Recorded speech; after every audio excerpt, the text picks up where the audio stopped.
पाकिस्तानी परेशान है, लेकिन ट्रंप की जीत के बाद अमेरिका में भारत वंशियों का परचम लहराने वाला है, ये तय हो चुका। ट्रंप की टीम में कौन कौन होगा धीरे धीरे पता चल जाएगा, लेकिन ट्रंप की संभावित टीम का एक नाम जिसने इंडियंस का ध्यान खींचा है वो है इंडियन ओरिजिन के कश पटेल।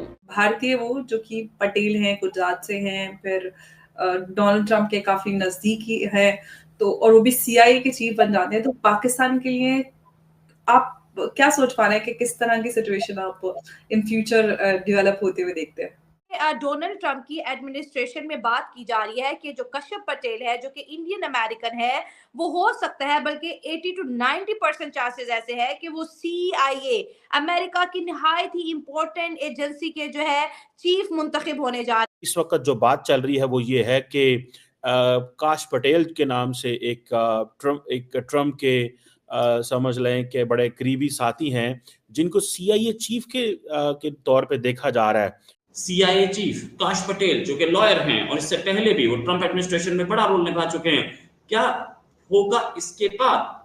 क्या पाकिस्तान के लिए खतरे की घंटी है कि CIA चीफ जो है वो इंडियन ओरिजिन का बनने जा रहा है? तो कहीं ना कहीं सॉफ्ट कॉर्नर होगा इंडिया के लिए।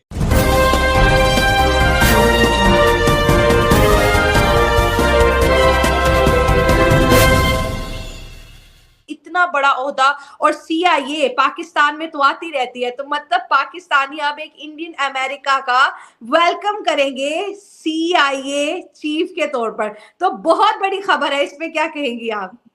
कैसा लगता है शैला जब आप किसी को काफिर काफिर काफिर काफिर बोलते हो और फिर उनके लिए उनके कदमों पर फूल बिछाना हो, तो कैसा फील होता है? कैसा अच्छा, अब हम तो सबको इक्वली देखते हैं, लेकिन कोई मुल्क तरक्की कर रहा है तो मुझे तो बड़ी खुशी होती है कि वाह यार, ये चीजें करना इतना इजी नहीं है। नहीं, क्योंकि पाकिस्तान की सरकार की तो आदत है ना कि वो भगोड़े जाकिर नायक के लिए चरणों पे फूल चढ़ाते हैं और उनके लिए रेड कारपेट बिछाते हैं।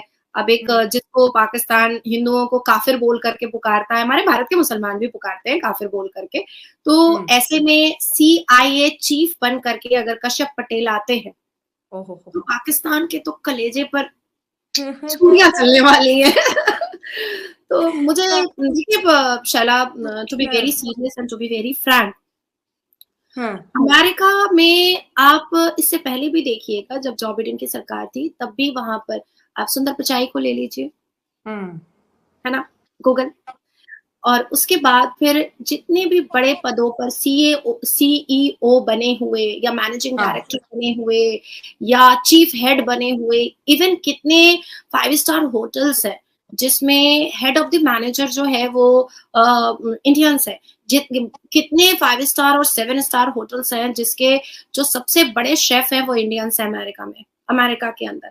तो जैसे आपके पाकिस्तानी रिफ्यूजी पासपोर्ट लेकर के भीख मांगने जाते हैं, हमारे यहाँ भारत के लोगों को इनवाइट करके रिक्वेस्ट करके बुलाया जाता है कि आप आओ और हमारी कंपनी के बड़े हेड चीफ मैनेजर बन करके बैठो। देखिए जी, वो ना भी होते, कोई और होता तो फिर भी अमेरिका की जो सेंट्रल इंटेलिजेंस एजेंसी है वो बहुत माइन्यूटली अब स्क्रूटनाइज करती और करेगी वो पाकिस्तान के जो मुख्तलिफ यहाँ पे सिक्योरिटी सिचुएशन है, और उनका तो मेन कंसर्न ये है कि अमेरिका के लिए किसी किस्म की कोई थ्रेट जो है वो इमर्ज ना करे यहाँ से, इस खित्ते से, इस जगह से।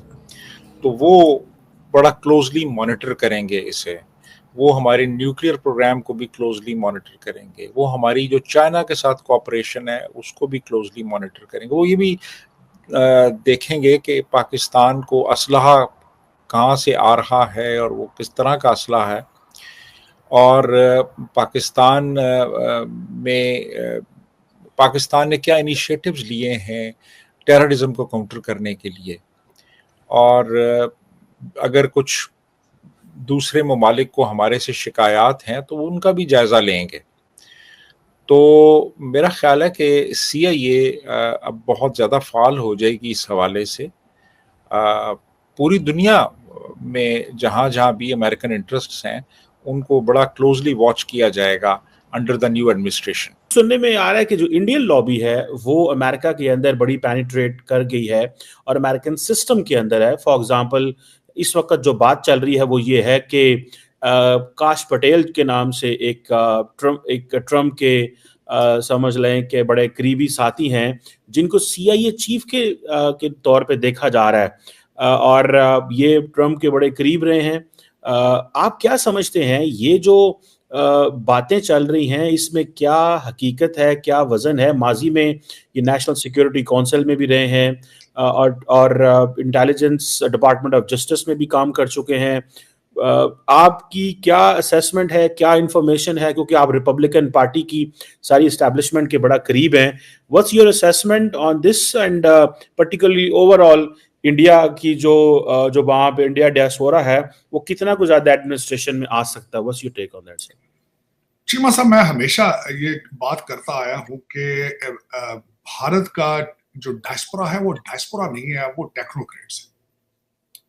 बल्कि इस वक्त मैं ये भी सवाल करना चाहूंगा कि अमेरिका के पास कौन सा चॉइस है कि वो भारतीय डिसेंडेंट लोगों से उनके साथ डील ना करें या भारत के साथ अपने रिलेशनशिप करा लें, खत्म कर लें या खराब कर लें। खत्म कर नहीं सकते, खराब कर लें, जो कि पिछले दिनों जिस तरह के ट्रूडो साहब ने किया। Can America afford to do it? मेरे ख्याल में नहीं। अब आप सिर्फ काश पटेल की बात नहीं कर रहे, हुज अ लॉयलिस्ट, लफ्ज यहाँ पे आज इस्तेमाल सारा मीडिया कर रहा है काश पटेल के बारे में, he is a loyalist. Cheema साहब, मैं चंद और लोगों के नाम लेना चाहूंगा। उषा वैंस है, JD वैंस की वाइफ है, मिसेस। विवेक रामास्वामी है।